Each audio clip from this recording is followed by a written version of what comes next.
Oh, hi. In case you're wondering why I'm a bit dressed up, it's because I have headshots in about 45 minutes, so I figured it'd be easier just to record in my dressy getup. So if my alarm goes off during the video, that means that I will have to leave and continue it later. So for today's video, I'm going to talk about John Green. That's right, I'm finally going to fulfill one of my challenges. Almost halfway through the month. I'm going to go ahead and follow the trend that's been done twice and just give my opinion on each of his books and then my opinion of him as an author in general. So first, his first book, Looking for Alaska. I love this book.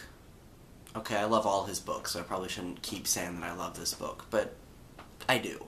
The characters are great, the plot is great, and the messages, particularly the big one, is great. The big message of this book is simply imagining others complexly. This is an issue that John himself has pushed many times, not just in his books, but also in his videos. And it's really explored in this book as Miles and the Colonel try to just find out who Alaska is. It also deals with another fairly big subject, but I'm not going to go into that because it will kind of spoil things.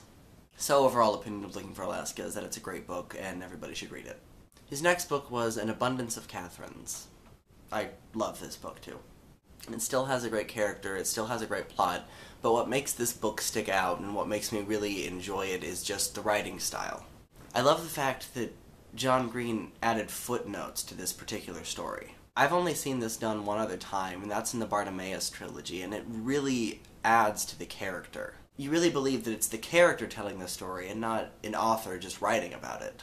And that's really cool. At least I think so. So the fact that that's there, and also the fact that the math formula that's written out actually works, really makes this a wonderful piece of literature. Finally, his most recent single book is Paper Towns. I love Paper Towns simply because it takes the ideas explored in Looking for Alaska and expands on them. It looks more into this idea of imagining others complexly and not putting your own image on other people. Like with Looking for Alaska, we have these characters trying to understand who Margot really is. We have not just Q, but also Radar, Ben, and Lacey, all trying to figure out who this person is that they thought they knew. There's also one fairly major difference between these two books, but again, I am not going to go into that, because some people might not have read his books yet. So that's what I think of his three main novels. Now I'm going to talk about three other works that he either worked on or that he co-wrote. First one is a book that everybody else has talked about, Will Grayson, Will Grayson. This is definitely a very good novel, and I feel that the co-authorship between John Green and David Levithan really worked well for it.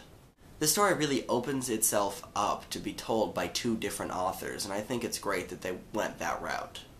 Not only that, but it's just a wonderful story about homosexuality in general and how people view it. So it's another story that I really feel that everybody should read. The other novel that I wanted to talk about was Let It Snow. Let It Snow was a novel that was written by John Green, Maureen Johnson, and Lauren Miracle. It's actually three short stories in one that all end up coming together at the end. If there's a slightly different camera angle, it's because my camera decided to die, so I had to get creative so I could plug it in. But, back to the review. John's short story is called A Cheer-tastic Christmas Miracle, so the title itself is pretty awesome. To be perfectly honest, Let It Snow is not a book that I would normally have read. It's a bit more romantic than I usually like, which is not to say that the writing is bad. All three stories are wonderful, and I do like how it's intertwined at the end. It's just not my genre, that's all. The final book that I want to talk about is Geektastic, Stories from the Nerd Herd. This is a collection of quite a lot of short stories written by quite a lot of authors, and one of them is John Green. This is actually the first story of his that he had written from the point of view of a girl. Of course, he's doing that again with The Fault in Our Stars, but this was the first one that came out. Now, I've only read this story once, so I don't remember too much about it, but I remember enjoying it, and I remember knowing that it was a John Green story just from the style itself. So I remember that it was a good story. And now, John Green as a whole, how I feel he is as an author. John Green is a great author. All of his stories are compelling, all of his stories deal with big issues that a lot of books tend to skip over, and I think that's great. John Green is also very personable, both in his books, but also just in real life. To be fair, I only know his real life through his videos because I've never actually met him, but he just seems like that kind of guy who just loves to write and loves to write for people. He formed this community that he is greatly proud to be a part of. He's so happy to be a part of this that he actually decided that he would sign all pre-orders of his book. This is the kind of commitment that not a lot of authors would do.